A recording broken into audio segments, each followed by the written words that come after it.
Good morning, students. Today we are going to see how to design levers. The day before yesterday we have seen here design of levers and steps involved in design of levers, and before that what do you mean by lever, classification of lever, mechanical advantage, how the lever works, the basics about the levers. Now let us see today one simple problem here. I have taken it from the V.B.Bhandari's book. We are referring the same book for the DME one. Now I am going to read this problem statement. This is a problem which is related to bell crank lever, design of bell crank lever. Try to understand.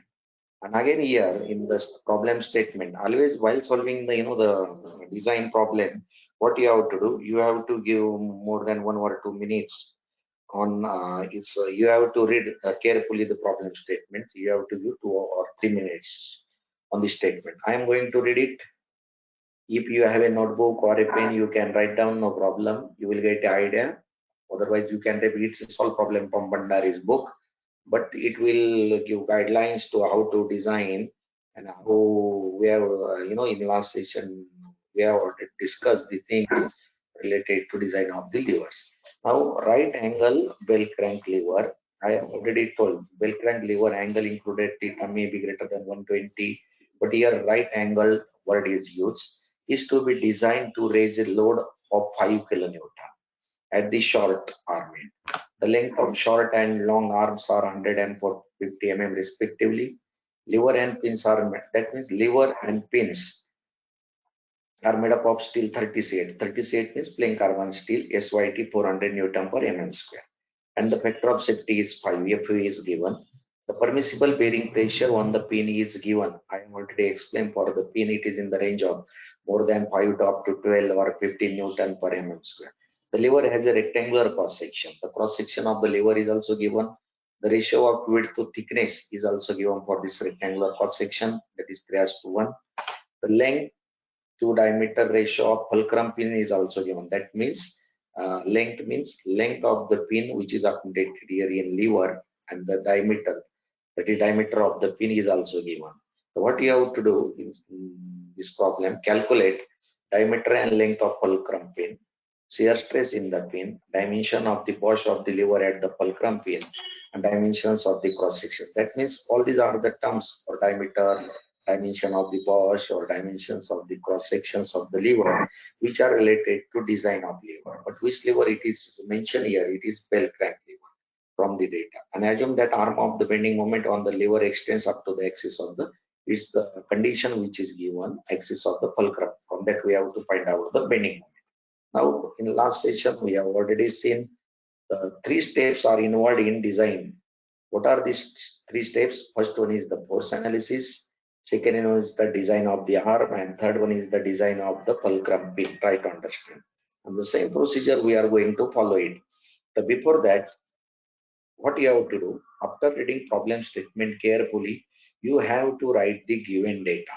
That is mandatorily you can write in your notebook also from the problem statement.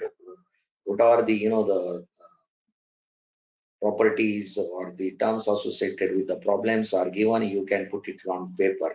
Now in this case, plain carbon steel, SYT is equal to 400 Newton per mm square is given. Then second, FOS, factor of safety, is given. That means 38 is the plain carbon steel, which is the material used for this lever as well as for the pin. That means lever as well as the pin, which is made up of same material. If materials are different, accordingly, while determining the stresses or while taking the permissible stresses, we have to take the care. But in this case, 38 is the same material for the lever as well as the pin. Second thing you can look at, this is the bell crank lever, this is the short arm, this is the long arm. And again, in last figure, you might have seen the angle included theta. I have asked you how to find out the reaction at the pin. R is equal to under root f square plus p square 2 times the cos of that is p into f into p into cos theta in under root to get the resultant. And when theta is equal to 90, then cos theta is equal to 0, you will get R is equal to under root p square plus f square. I have already explained. That means you have to do the force analysis first step. But here it's a right angle. That means the angle of this angle included by the short arm and the long arm. This is 90 degree. Try to understand here. Then again in this diagram, short arm length is given 100, long arm length is given 450, and how much is the force here to lift it here? It is mentioned in the statement that is 5 kilonewton is given, but we have to find out the E port P here. How to find out this E port P or reaction R? So for that purpose, we have to follow the step number 1, that is force analysis. Then in step number 2, what we have to do? We have to find out the cross section of the lever arm.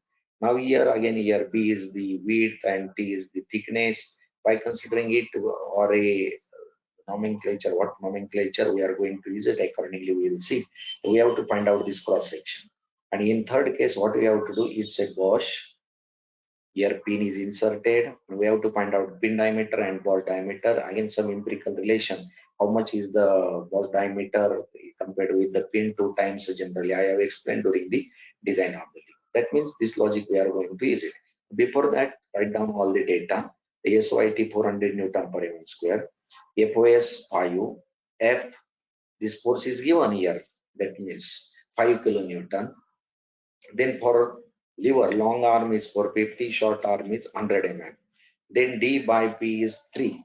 Now here this is the width, and this means it you will find here is mentioned a D. That means it's not H, it's a D. D by 3. That means cross section here. The ratio is given 3:1. Then for a pin P, that is bearing pressure here 10 Newton per mm square. And L1 by D1. L1 is the length of the pin, this pin, and D1 is the diameter of the pin, that is given 1.25. Again, you will find in many problems available in many textbooks only this ratio D by B or cross section of the arm of the lever, and L1 by D1, that is the pin dimensions. It varies in the range of 1:2. I have already discussed these things in earlier session. So what you have to do, you can write the given data. After writing the given data, what you have to do in first step, first of all, find out the permissible stresses for the pin and the lever. Now in this case, pin and the lever both are made up of which material? Plain carbon steel 30 C8. So what we have to do, first of all, find out tensile stress as well as the shear stress. The sigma tensile permissible means SYT upon FOS as usual equation. SYT how much? 400. You can substitute. FOS is also given 5.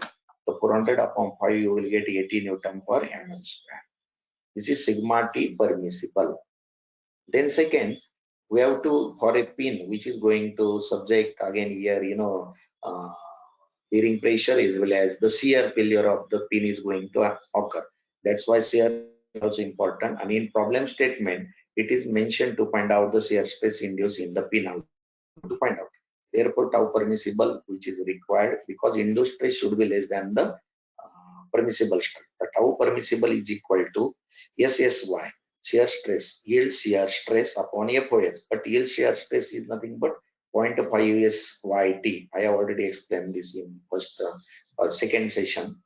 0.5 SYT upon FOS. Try to understand. Now in this case, SYT is given. That's why 0.5 SYT upon FOS directly you can write. Sometimes yield shear stress is given. That time direct SSY upon FOS you can find out tau permissible. So what you will get 0.5 400, you will get 40. These are the permissible stresses for pin as well as the lever. Because of why for both? Because same material which is used for pin and lever. Now again here in earlier session we have already the steps involved in design. First step is force analysis. Second one is the design of the lever arm, and third one is the design of the fulcrum. The same procedure we are going to follow. And this, the use general diagram is not related to bell crank lever, but general is the gauge, pin diameter, then the L1, L2, the E port arm, then force arm, F is the output force, P is the E port, and we have to carry out the force. The first of all, moment of forces. So now let us start step number 1 here. Look at this. In step number 1, what we have to do for bell crank lever force analysis. Look at this. This is the bell crank lever. We have discussed all these things. Here P is the E port, F is the force. This is L1 is the arm, E port arm, L2 is the force arm output arm theta. But here in problem statement, if it's a incline theta, such a type of bell crank lever is given, that time you can find out reaction by using this expression. I have told you f square plus p square minus 2fp into cos theta. And if cos theta 90, cos theta 0, then you will get this expression.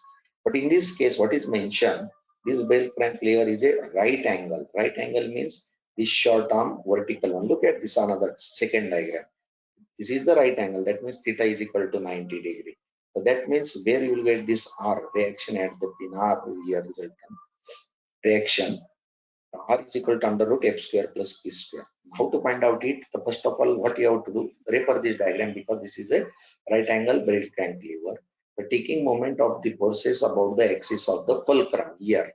So what you will get 5 kilonewton. That's why converted into Newton. 5 into 10 raised to 3 Newton into how much is this distance? 100 is equal to this P into this 450. Look at this P into 450. That means moment of forces about the axis of the fulcrum. You will get equation number 1.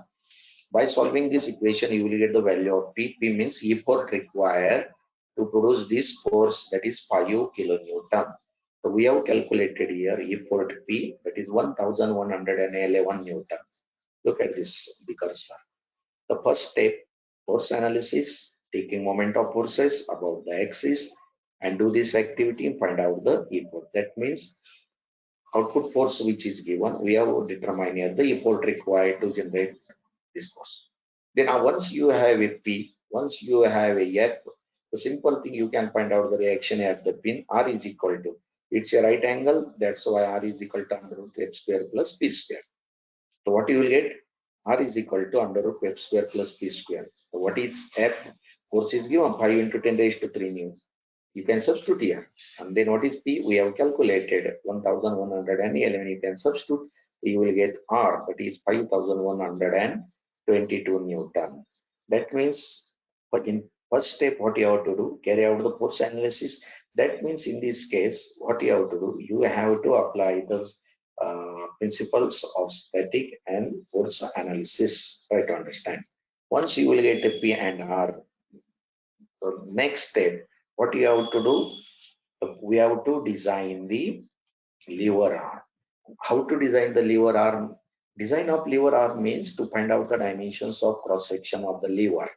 And to find out this cross section of the lever, we have also seen in eccentric load condition or earlier problems also. We are going to use the simple equation sigma b is equal to mby by I. And for that purpose, here in this problem statement, rectangular cross section which is mentioned in the problem statement. You can read it problem carefully once again. You will find rectangular cross section. What is I? BD cube by 12.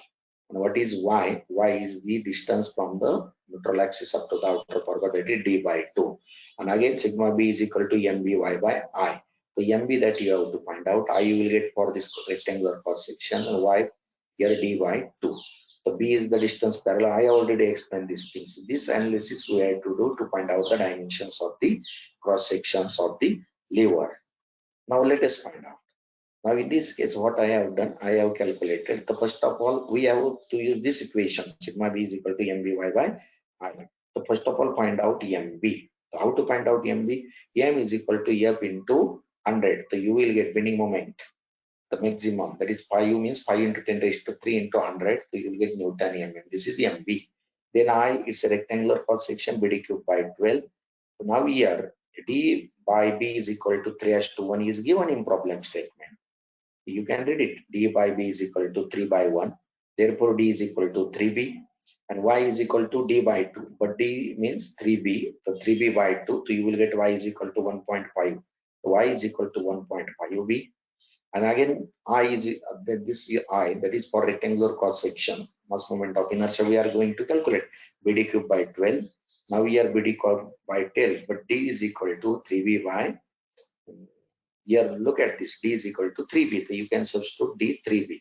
So what you will get substituting I here in sigma B is equal to MBY. Y 1.5B. MB means 5000 into 100. I means this value you can substitute here. And after substituting it, what you will get? B is the only one term here in the equation. and we can solve this expression to find out the B. After solving this B, hello, after solving this B, you will get what you will get 16.09 mm. Okay, that means to find out the dimensions of the cross section, we have to find out the maximum bending moment. Then by using simple stress equation, sigma b is equal to mby by I.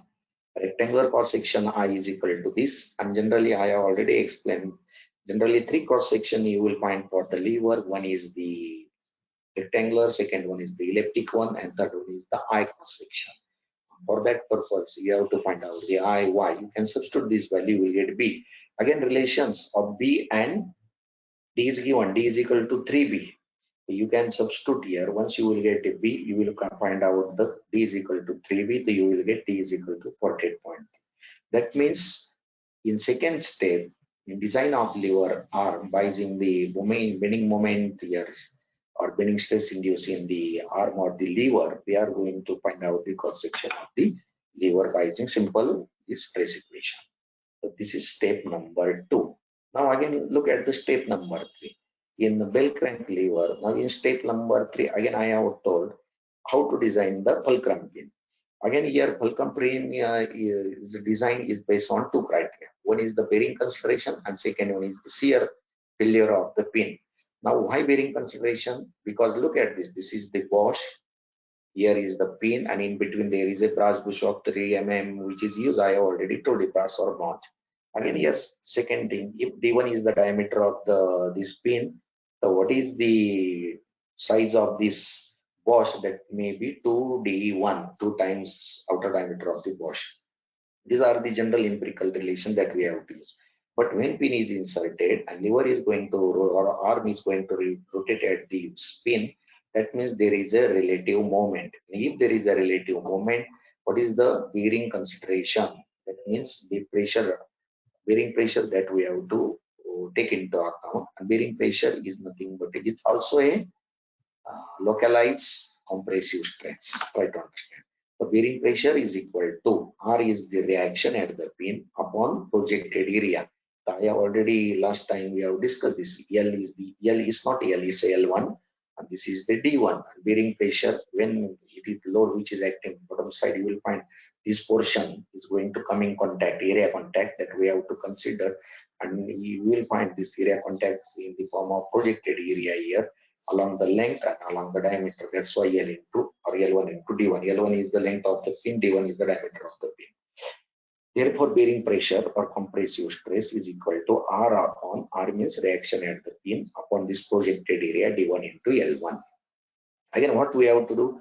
Again, in the problem statement, ratio of length to diameter is given. L1 upon D1 is 1.25. You can read it. I have already written that given data. L1 by D1 is equal to 1.25. So you can take, therefore, L1 is equal to 1.25 times the D1. So you can substitute value of L1 here, 1.25 D1 here.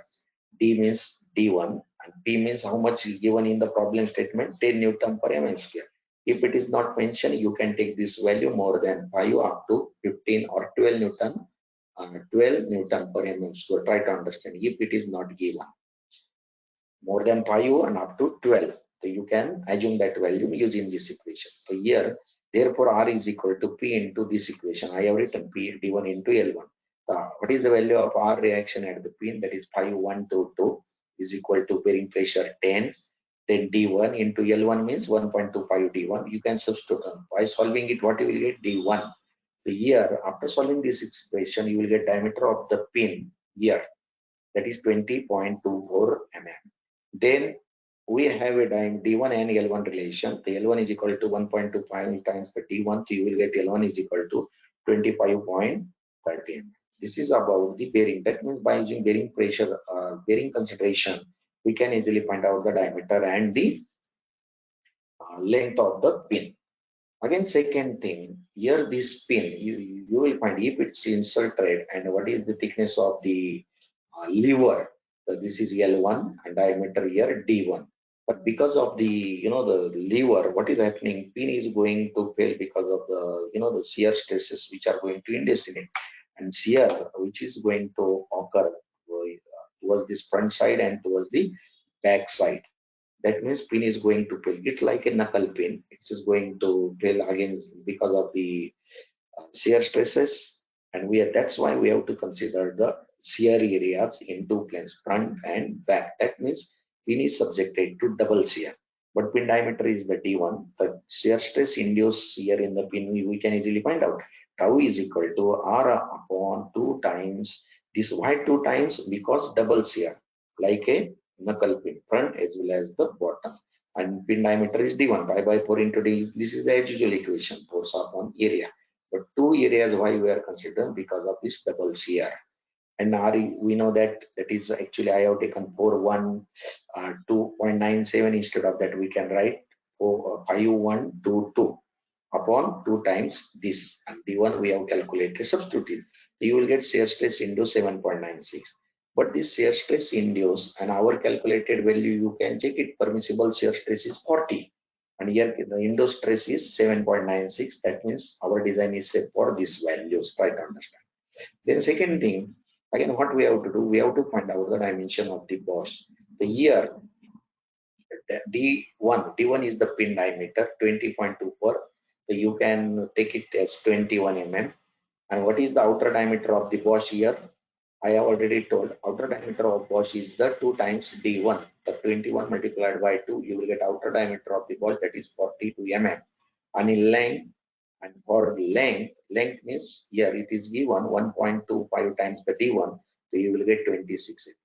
That means by using these three steps: force analysis, second design of the arm to find out the cross section of the lever, and third one is design of the fulcrum tool. Now we can easily design the any type of lever. These three steps you have to follow while solving the problem. Try to understand. This is about the design of bell crank lever.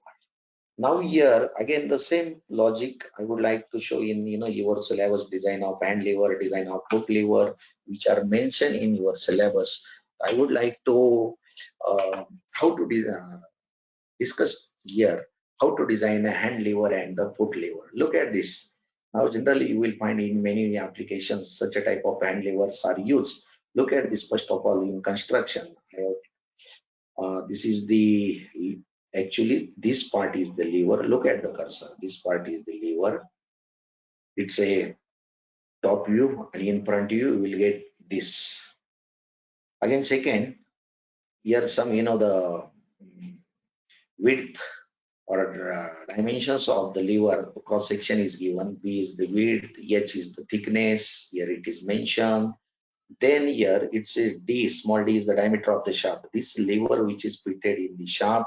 Again here look at this view. In frontal plane you will find there is a key is also provided. That means this lever is fitted by using key on the shaft having diameter small d. Again here another end of the shaft where bearing is fitted, it is rotating. And with this enlarged portion of the shaft diameter is D1. Look at this D1. Then L2 is the part of the, you can say it's the length of the pin or the the Bosch dimensions you will get here. That means D1 plus some thickness, here it is mentioned T2, or you can say D plus T2, you will get the length here. Diameter D is the diameter of the shaft. This is the enlarged diameter of the shaft D1 where bearing is bearing which is mounted on the shaft. Again here this part of the lever which is fitted on the shaft by using the key. That means this part is known as a Bosch. Try to understand Bosch. Bosch is fitted on the shaft by using key here, which is shown here. That means there is no relative motion between Bosch and the shaft. Key prevents the relative motion between them. That means when we are going to rotate or giving when we are applying the some effort on the lever, that means along with this lever, the shaft is also going to rotate. And because of that, it is going to subject to twisting moment. And if it is in the bearing, that means it is going to rotate. And when we are applying the effort, that means there may be possibility of bending moment also. That means while designing the hand levers, which types of the stresses that we are to consider, we will see in this session. Now look at this. This is the general construction of hand lever. And again here you will find in data book also the same construction. But here how much is the the length of this the holding the portion of the lever, that is 1.25 to 150 mm. Then this is H. Then here the width. Again, you will find the width of the cross section, which is maximum at the wash and which is going to decrease. Because I have already told in last session also, the cross section where you will get the maximum at towards the wash, and because of that you will find the maximum bending moment. You will get near the wash. That's why he's having the varying cross section. Then again at this spot where the the lever of the wooden portion of the lever which is fitted here, so that is B by 2, here it is B, and all this all the standard dimension. Then here outer diameter of the wash is given 1.6 times the D, that is DB, which is given, and in earlier case it's 2 times the D, and D is the diameter of the shaft. In this case, diameter of the shaft, enlarged part of diameter of the shaft. Again, to find out the bending moment, we have to consider when we are applying the e-port here at the lever hand here. This L plays important role, and again from the center up to the e-port, that is P, this L is also important to find out the twisting moments. Now let us see how to design. This is the general construction of the hand lever you will find in many applications. Now let us see how to design. It's very simple. Before that you should know the nomenclature. The P is the effort applied at the handle. Permissible stress of the lever in Newton, that is tau. Then permissible tensile stress means sigma. We have already used these terms in first problem. L is the length of overhead length of the shaft and effective length of lever in arm. The overhead length of the shaft means, look at this. This L here, this L. Overhead length of the shaft, because from the bearing up to this, because when you are applying the effort here, what would happen that time, there may be possibility along with the twisting moment you will get the bending moment here. That's why this L is also important one to find out the moment. Then next, what we have to do in design, the first of all, now it's a hand lever. That means effort P can be what is the magnitude of the effort we can put on the lever in hand lever case. So you know very well, human being can give a effort, maximum effort by using hand, that is in the range of 250 Newton to maximum up to 400 Newton. That means this P, effort P, that you have to assume how much in the range of 250 from 250 Newton to maximum 400 Newton, you can assume it. Once you have assumed that the human being can put that effort on hand, by using hand. So what is first step? The first step is shaft subjected to twisting moment. We can easily find out capital P into L is the length of the arm up to the boss center. The P means effort put by, and L means I have already told shown in figure. This L, look at this. This L here. This is PL. Try to understand that we have to consider the what you will get here. You will get MT, twisting moment. Then second, for this, because of this effort and this length twisting moment, to resist this twisting moment, resisting torque gets induced here. Shaft under a pure tension, because of that shaft tries to twist here. That's why resisting torque that we have to find out. And as usual, simple equation. The torsion of shaft is on strength of machine element. You know very well. MT is equal to, MT means twisting, that is twisting moment. Resisting torque MT is equal to pi by 16 tau into D cube. D is the diameter of it. This is the resisting moment, and this is because of the effort P into L. You can equate this to equation. So what you will get, P into L is equal to pi by 16 into tau into D cube. So by solving this two equation, you will get diameter of the shaft. Diameter of the shaft. Try to understand. That means you will get here by this equation diameter of the shaft. Try to understand. Now, second step, what you have to do, we have to find out here in case of hand lever, diameter of the shaft at the center of the bearing, that is D1. I have already told extended portion here D1. Look at this diagram, that is important. This is D1, that we have to find out. And this D1 we are going to find out because of this, the L plays important role here. How, look at this here. Now here, to find out the D1, what we have to do, the shaft which is subjected to combine twisting as well as the bending. Now here bending moment where we get P, that is effort into L, that means distance from the bearing axis up to the arm here. This is P into L, small L. I have already shown in figure. And another one is the twisting moment because of the effort P into L. L is the length of the arm. So you will get this is twisting moment, this is bending moment. If combination of twisting, this is subjected to combination of twisting and bending. That means, look at this diagram. What is happening here? This part, when it is subjected to twisting, there may be possibility of bending because this, the center bearing center here at a distance of L. Combination of both twisting as well as the bending moment. And therefore, we have to calculate the equivalent twisting moment. That is T is equal to under root MB square plus MT square.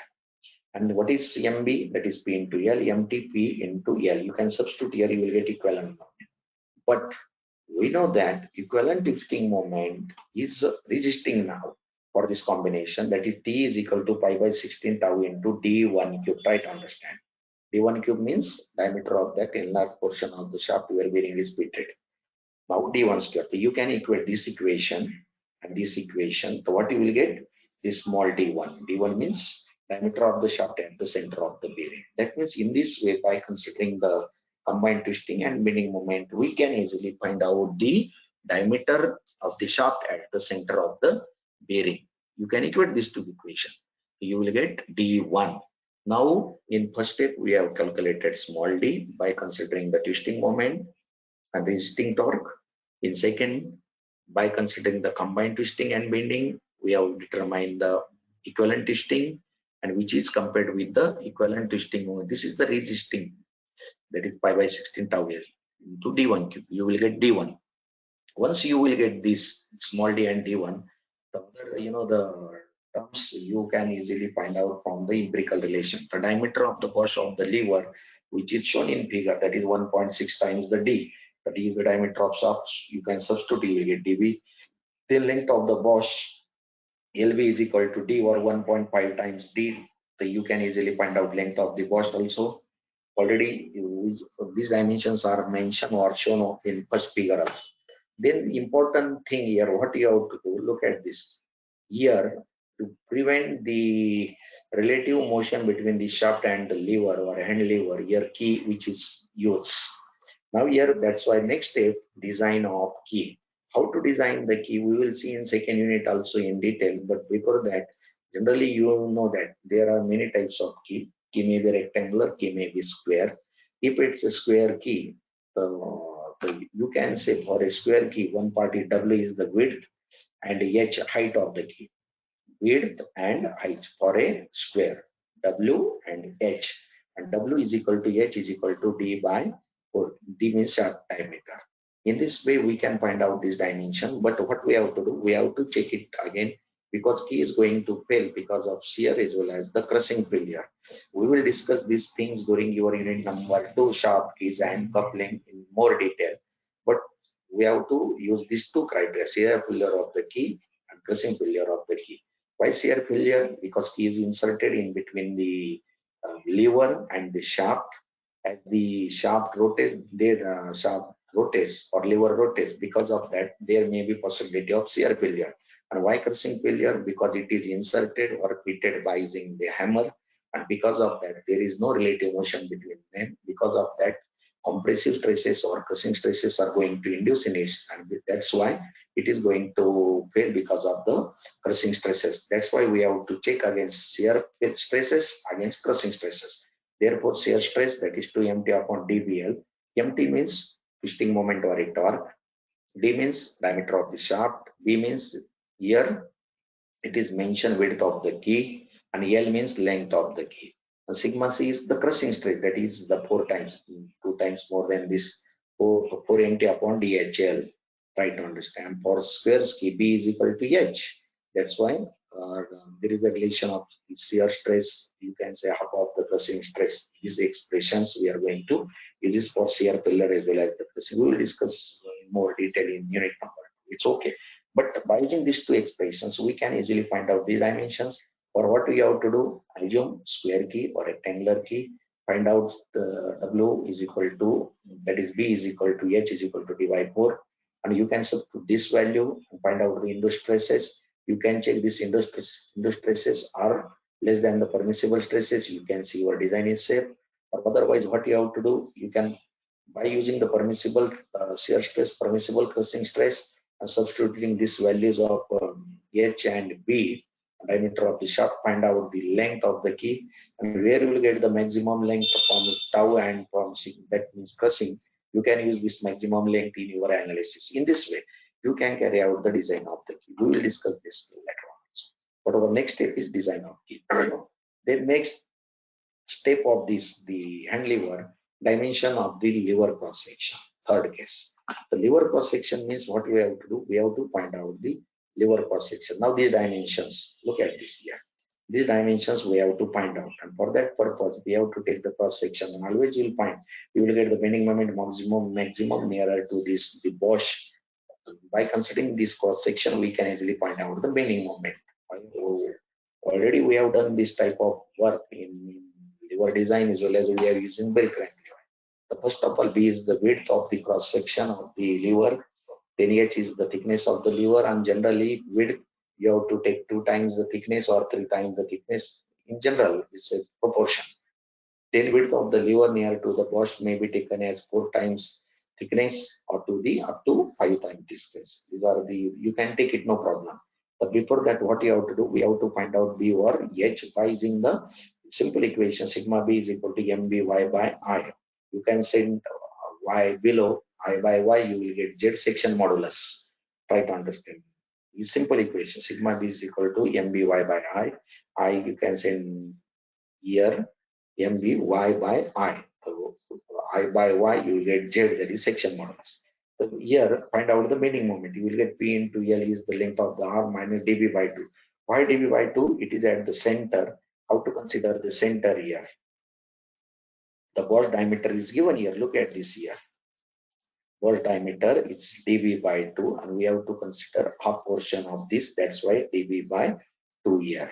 That's why it is considered in this case L minus dB by 2 half. That means we are taking it at the center. The next thing, this is section modulus, or even though you can put Y and then I based on the rectangular cross section, that is 1 by tail BD cube in this way also, no problem. But it's section modulus B square by 6. You can substitute all these values and assume B is equal to 2H. You will get the dimensions, or nearer to the Bosch, you can assume 4 times to 5, but it's nearer to the Bosch because we are taking the maximum bending moment. So you will get dimension of this, and then you can use to find out the thickness at the other cross sections. And some relations are given, which are shown in figure also. So by using this expression, you will get the cross section dimensions of the lever. In this way, we can easily design what hand lever. Simple steps are involved here. Try to understand. Again here, what you have to do, like a hand lever, we are going to design a foot lever. Now next one, in motorcycle bikes, you will find such a type of, I have shown here the 2 bearings, this is the shaft, this part is the Bosch, and this is the foot lever, again the port which is port here P, again a cross section which is varying one, we will find maximum, size at nearer to this, the Bosch. This is the foot lever, even though in 2-wheelers also foot levers are used, in 4-wheelers also foot levers are used. So you can, how to design such a types of foot levers, the same fundamentals we are going to use it, only the difference, look at this. I am not going to explain. Again, this is about the foot lever. So you will find this is the top view, or this is the front view. If you are going to, I have shown here one, look at this part, only end parts where we are going to put our port, that part of the foot lever is going to change. Now look at this, the diagram here I am going to show. Look at this. This is the hand lever. In a hand lever, this part, to hold the hand properly, this arrangement is there. but input lever to put a effort by using foot. So that's why arrangement is change only, and cross section is going to change. Look at this cross section. Look at only this, the part which is inside the red color. This is part. Only that is the small change in hand lever and the foot lever. And there, the standard dimensions are given here. What we have to do here? Only we have to consider this cross section and their impact. Now here thickness is given 6 mm. Effort is P. But here try to remember one thing. When you are operating a hand lever, the human being can put the effort in the range of 250 Newton to maximum 400 Newton.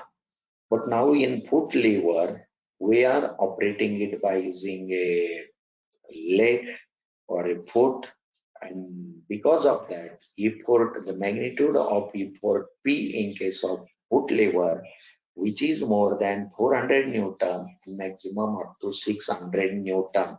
Try to understand that is the difference. And here the size of the the foot plate, that is the 150 by 100 mm. Look at this. These standard dimensions you will find anywhere. And how to design this foot lever? The same method we are going to find out. We have to find out the diameter of this shaft. Look at this. This is the shaft. Enlarged part of the shaft D1 where bearing is fitted. This dimension is L. Again, this is capital L. This is Bosch L2. So first of all, what you have to do? First of all, find out the twisting moment. That is P into L.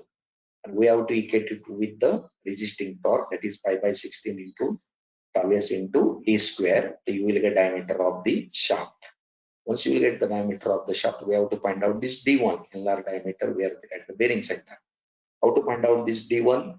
Again, it is, the foot lever is also fitted on the shaft by using the key. Look at this key. There is no relative moment. And because of that, along with the twisting moment, there is a bending moment. That's why find out the bending moment, P into this L, twisting moment, F into L, and find out the equivalent moment, T is equal to under root this mt square plus mb square. Then second, an equivalent twisting moment, we know that pi by 16 tau s into d1 cube. So you will get this dimension. And once you will get the dimension, you have a relation of this ball dimension d to 1.6. That means ball dimensions is having relation with small d as well as the this d1. You can easily find out dimension. And third one, what we have to do, we have to find out the cross section. And how to find out the cross section? Again, the same here formula. Find out the lever cross section where we get the maximum bending moment, we can find out, and from that you will get the cross section. Only here some empirical relations or some relations are changed at the end. At the end means where we are operating the lever by hand and where we are operating the lever by foot. That is the difference. In this way, you can design hand operated as well as the foot operated lever. This is about the design of lever and some of the simple, the guidelines and simple problems we have seen. And you can do the practice how to design the hand lever and the foot lever. I have given the explanation about the design of this.